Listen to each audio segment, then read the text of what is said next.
नमस्ते मित्रों, मेरे चैनल काला राज में आपका स्वागत है। जो भी इस वीडियो को देख रहे हैं, कृपया और भी रोचक वीडियो के लिए सब्सक्राइब करें। हमारी भूतिया दुनिया में आपका स्वागत है।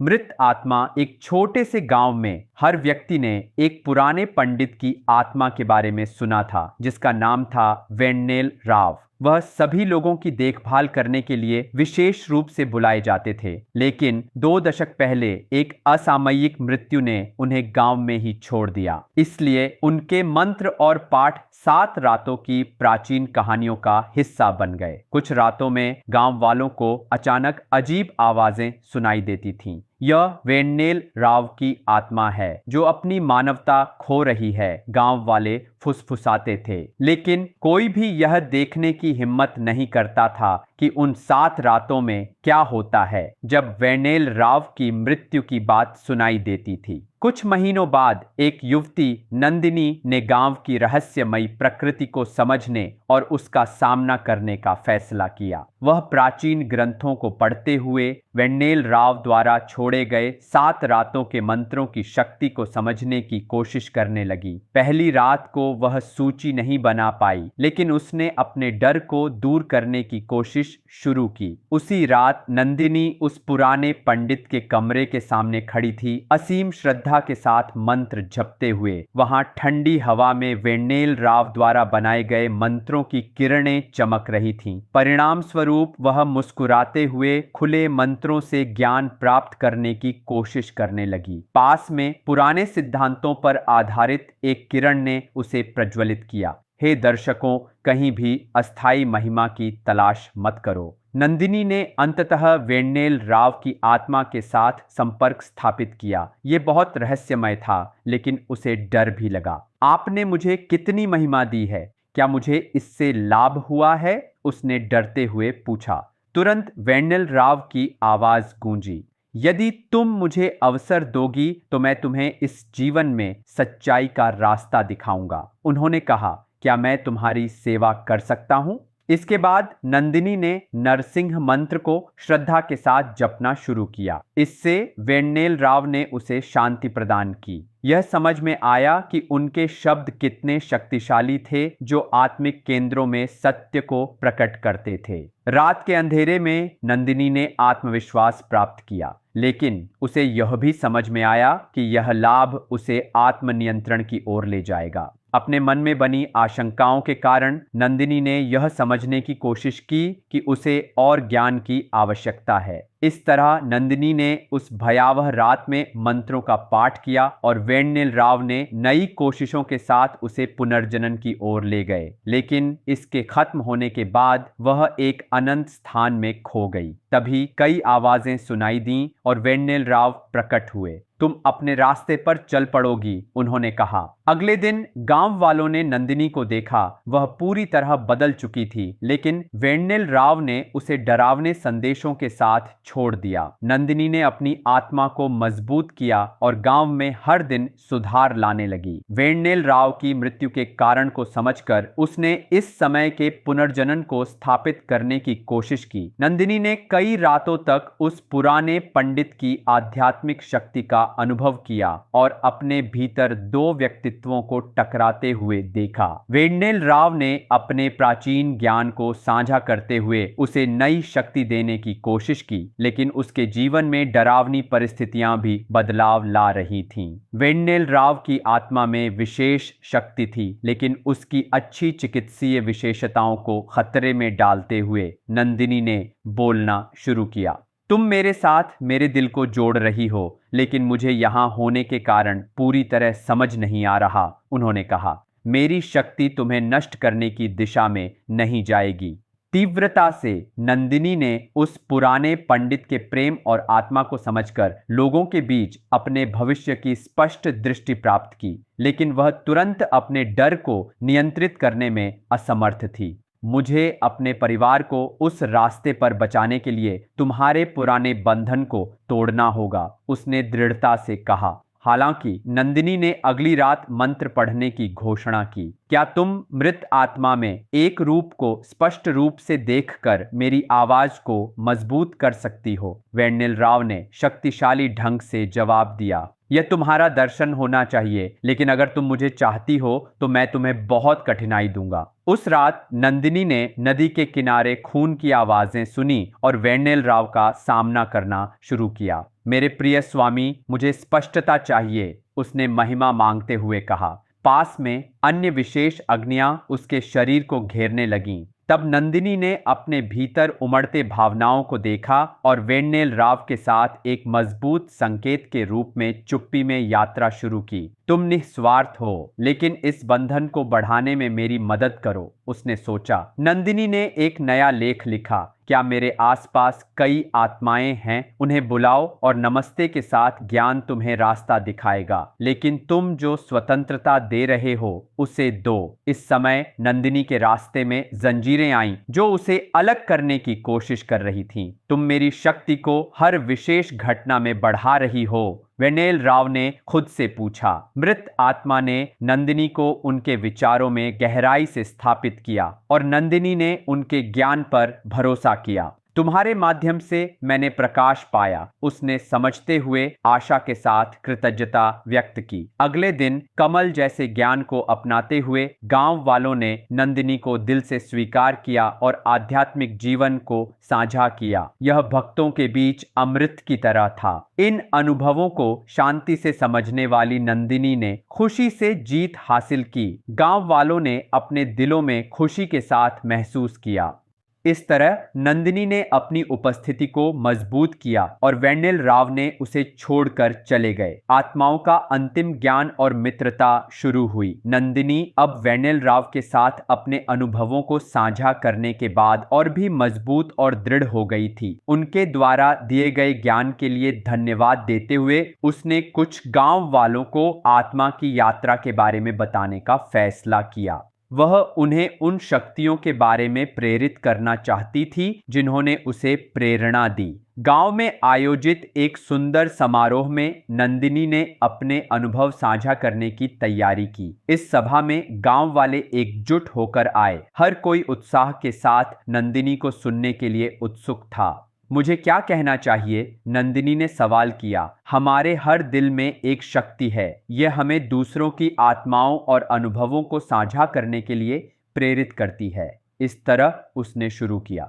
मैंने एक पुराने पंडित की आत्मा से बात की। अगर वह समझ में आया तो उसने अपने अतीत के साक्ष्यों को कुछ हद तक पुराने रास्तों में रखा था। गांव वाले चुपचाप सुन रहे थे। वे अनुभवों की कहानियों में डूब गए। लेकिन हमारी आत्माएं हमेशा दूर नहीं रहती, नंदिनी ने उनसे कहा। वे जीवन भर चलती हैं, लेकिन अगर तुम उन्हें याद करोगे तो वे फिर से जीत की ओर ले जाएंगी। हालांकि गांव में कुछ रातों में बेचैन करने वाली आवाजें सुनाई दीं। उस पुराने पंडित की आवाज फिर से सामने आई। यह आत्माओं की पीड़ा को फिर से तैयार करने की जरूरत थी। यह क्या है? फिर से पुरानी पीढ़ियां चल रही हैं? एक युवा लड़के ने फिर से सवाल किया। क्या हम अब गायब आत्माओं की तरह हैं? नंदिनी रुक नहीं पाई, लेकिन उसने हिम्मत के साथ कहा, तुम्हें अपने दिल को शुद्ध रखना होगा। यह सच है कि आत्माएं भी तुम्हें देख रही हैं। अगर तुम भूल जाओगे तो वे तुमसे दूर क्यों रहेंगी? गांव वाले उनकी बातों से भावुक हो गए, लेकिन कुछ स्वीकार्य आवाजें फिर से सुनाई दी। अगर हम मनुष्य को असहाय छोड़ने का तरीका जान लें तो तुम्हें इसके साक्षी होने की जरूरत क्यों पड़ेगी? नंदिनी ने और दुख देखा और बोली, अगर हम सभी बंधनों को समान रूप से साझा करें तो शिक्षित लोग भी वैसे ही रहेंगे। अगर यह धर्म जरूरी है तो इसे आगे ले जाना होगा। फिर वह गांव में लौट आई। वेण्णेल राव को जरूरत के समय फिर से पाने के लिए उसने अपनी उदासीनता को खोजा। इस तरह इन बंधनों को बनाए रखे बिना नंदिनी ने सीमाएं बनाए रखीं। गलतियों को छोड़ दो, हम जो कहते हैं वह हमारे सामने बनाता है। यह समझकर वह प्राचीन ग्रंथों में कृतज्ञता व्यक्त करने लगी। उस सप्ताह के बाद गांव वालों ने एक बड़ा यज्ञ आयोजित किया जिसमें नंदिनी ने अंततः इन अद्भुत अनुभवों को साझा किया। समारोह में गांव वालों ने उपनिषदों का पाठ किया और अपने जीवन में आध्यात्मिकता लाने के लिए संगीत के साथ भजन गाए। नंदिनी ने इस अनुभव के लिए जरूरी प्रेम दिखाया। यह जीवन, आशा और मित्रता है। कृपया हर ध्वनि को साझा करें जो हम अंत में बना सकते हैं। उत्सव के बाद नंदिनी और गांव वालों ने अच्छे स्वास्थ्य की स्थिति प्राप्त की और भगवान कृष्ण भी उन्हें देखकर मुस्कुराए। नंदिनी और वेन्नेल राव उन भक्तों के साथ गांव की नींव और आदर्शों को स्थापित करने में लगे रहे। इस तरह समारोह समाप्त हुआ और गांव में शांति और कल्याण स्थापित हुआ। नंदिनी ने वेन्नेल राव के मार्ग का अनुसरण किया जो उसे अनिवार्य रूप से प्रदान किया गया था। नंदिनी ने गांव में सुख शांति स्थापित की और वेन्नेल राव की आत्मा सहित लोगों की मानसिक भावनाओं को समझते हुए आगे बढ़ी। लेकिन वर्तमान समय में उनके बीच और अधिक संगठित शक्तियां समाज को प्रभावित कर रही थीं। फिर भी गांव में कुछ घटनाएं उनकी शक्ति को कमजोर दिखा रही थीं। अचानक गांव में सभी के द्वारा उपयोग की जाने वाली प्राचीन नदी भयानक आवाजों का केंद्र बन गई। नंदिनी को और अनुभव प्राप्त नहीं हुआ था, लेकिन अनजाने में वह पुरानी आत्माओं की विरासत के साक्षी के रूप में थोड़ा अभिभूत हो गई। एक भोज में नंदिनी ने गांव वालों से पूछा, इतने आयोजन के लिए क्यों आए हैं? क्या इस नदी की गांव की मित्रता के लिए जरूरत है? गांव वालों ने बताया कि उन्होंने नदी को बचाने के लिए एक समझौता किया था। यह नदी मानवता को बचाने के लिए है, हमारे कब्जे में समस्याओं के लिए कमजोर है, सभी ने जवाब दिया। तब नंदिनी ने नदी के किनारे चेतना को जगाने के लिए तैयार होने का अर्थ समझा। तुम्हें अपने आसपास के वातावरण को देखने से पहले मजबूत चेतना की घोषणा करनी होगी, उसने स्पष्ट रूप से कहा। इस तरह नंदिनी ने योजना बनाई और गर्मियों की रातों में नए अनुभवों के साथ दिलों को समझने लगी। तुम इस स्थान में बंधनों के लिए की गई सेवा के साथ इस नदी को हमारे चरणों में देरी के साथ कहां ले जा रहे हो? लेकिन जवाब अप्रत्याशित था। अचानक नंदिनी ने प्राचीन यात्राओं को व्यवस्थित किया और एक अनंत शहर के रूप में लोगों को समझाया। नई शक्ति, तुम में से किसने भूतों की सूची देखी है? एक युवक ने पूछा। पुरानी आत्माओं को एक और अवसर देने के लिए उसने भगवान कृष्ण के चक्र को शांति से प्रेरित किया और भी अधिक शक्ति को व्यक्त करने के लिए उसने वहां मौजूद लोगों को समझाया। सबके लिए चलते हुए बंधनों का निर्माता छोड़कर इस नदी को साधन बनाया, नंदिनी ने उत्साह से कहा। लोगों को एकजुट करने और उनकी शिकायतों में मदद करने के लिए नंदिनी ने आत्माओं को नहीं जगाया, उसने तेजी से मंत्र जपे जो वहां सुनाई दिए। लेकिन इस मंत्र की शक्ति ने उनके रिश्तों को गांव में बदल दिया। फिर जब वे वापस आने की कोशिश कर रहे थे, नंदिनी ने पिछले ज्ञान की ओर रास्ता दिखाया। यह मूर्खता को तुम तक पहुंचाने के लिए है। हालांकि एक बार चली गई, नंदिनी ने उनके सामने बंधनों की जांच की और गांव वालों पर प्रकट हुई। मैं तुम्हारे साथ साझा करूंगी, उसने समझा। उस अवसर पर उसने अकेले अनुमान लगाया और सहायता के साथ भूमिकाओं को सफलतापूर्वक निभाया। क्या तुम अपनी आत्माओं को यहाँ ला सकते हो? ये मेरे बंधन के लिए है जो सामान्य नहीं है, नंदिनी ने कहा। इसके बाद गांव वालों ने एक गुरु की स्थापना की। उन्होंने आत्माओं की खोज को छोड़कर शिक्षण के माध्यम से प्रस्तावों में भाग लिया और एक साल बाद उसी उत्साह को साझा करने के लिए तैयार हुए। बिना किसी बाधा के नंदिनी ने अपनी यात्रा फिर से शुरू की। वेन्नेल राव और गांव वालों के दैवीय दर्शन के लिए उसने इन परिस्थितियों को अपने दृष्टिकोण से भावनाओं के साथ व्यक्त किया। संगठित होने के समय में उसने प्राचीन आत्माओं की प्रतिभा को जगाने के लिए मंत्रों के साथ ज्ञान देने की कोशिश की। नंदिनी ने प्रकृति से निरंतर जुड़कर कई ज्ञानों को इकट्ठा किया और सरस्वती के बीच प्रदर्शन किया। वे देख रहे थे और नदी के प्रवाह में सूक्ष्मता से समझ रहे थे। यह कितना शानदार है! हम अपने प्रभुत्व में पूर्णिमा को महान बनाएंगे, एक युवती ने कहा। लेकिन बाद में गांव के गर्भ में वेन्नेल राव ने कई समस्याओं को छोड़ने के लिए नंदिनी को प्रेरित किया। नंदिनी, मैं और मजबूत होने की कामना करता हूँ, लेकिन आज तुम्हारा समय एक दूत के माध्यम से मुझे सूचित करता है। नंदिनी ने अनुकूल रूप से कहा, ऊपर ले जाओ, क्या तुम नदी की अनंतता की ओर जाओगी? नंदिनी ने आशा के साथ पूछा, समर्पण में उस समय को समझे बिना, लेकिन वह लोगों के दिलों में ब्रह्म शक्ति को देखना चाहती थी। समाप्ति में उन्होंने आंतरिक शक्तियों को समझा और नंदिनी ने निर्माण और स्थिरता को समझना शुरू किया। यह कोई बड़ा पुरस्कार नहीं था, इसलिए नंदिनी ने शक्ति प्राप्त की और प्रलयकारी समय से इसे लाने की कोशिश की। संदेश के साथ समर्पण के समय की सूचना दी गई। गांव वालों ने मदद दिखाने वाली दीवानों की गिनती की। हमारे गांव में ही पानी हमें बहुत सारी आवश्यकताओं के लिए चाहिए। इसके बाद नंदिनी ने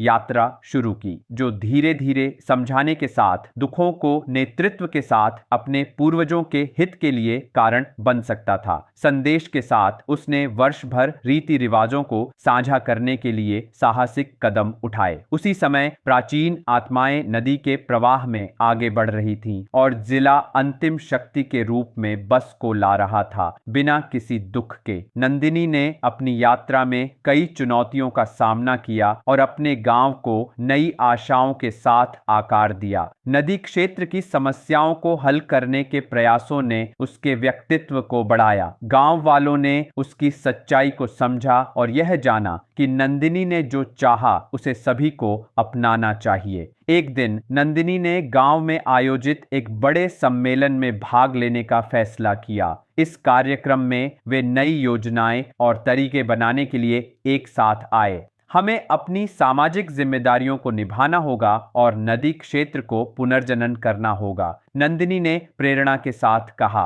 गांव वालों ने एकजुट होकर नदी संरक्षण के लिए एक यज्ञ आयोजित किया। इस यज्ञ के माध्यम से उन्होंने निरंतर शांति और सिद्धांतों की कामना की। मंच पर नंदिनी ने अपनी आवाज में ज्ञान व्यक्त करते हुए लोगों के बीच मजबूत बंधन को गहराई से समझाया। इस दुनिया में हर प्राणी में एक शक्ति है जो हमारे प्राकृतिक बंधनों को बढ़ाने के लिए प्रेरित करती है, नंदिनी ने कहा। नदी को बचाने और हमारी प्राकृतिक संपदा को प्रदान करने के लिए हमारे लोगों को जिम्मेदारी लेनी होगी। पास के गांवों ने भी उसे स्वीकार किया और एक समझौते के लिए एकजुट हुए। वे हमेशा नदी और पर्यावरण के प्रति प्रेम को बढ़ावा देना चाहते थे। इस अवधि में नंदिनी और वेन्नेल राव की आत्मा ने गांव में हर व्यक्ति के लिए शांति के लिए नाटकीय प्रयास किए। उन्होंने अस्पृश्य समूह को समझा और हर गांव वाले को दुनिया में सबसे अच्छा पर्यावरण प्रदान करने के साथ साथ आत्माओं के लिए भी सर्वोत्तम पुनर्वास प्रदान किया। यह सिर्फ हमारे लिए नहीं है, बल्कि सबसे छोटे पुण्य के लिए बनाया गया है, नंदिनी ने प्रोत्साहित किया। एक नाटक के बाद वे वहां उत्साह के साथ आए और गांव की सुरक्षा में खुशी से आगे बढ़े। इस तरह नंदिनी ने अपने दुख और नदी के समर्पण को समझा और इसे समाप्त किया। इस तरह नंदिनी और वेन्नेल राव ने गांव की विश्वास और मित्रता को सुंदर ढंग से स्थापित किया और अपनी कहानी को शानदार ढंग से समाप्त किया। अगर आपको ये वीडियो पसंद आया है तो इसे लाइक करें, शेयर करें और ऐसे ही दिलचस्प वीडियो देखने के लिए मेरे चैनल को सब्सक्राइब करें। धन्यवाद।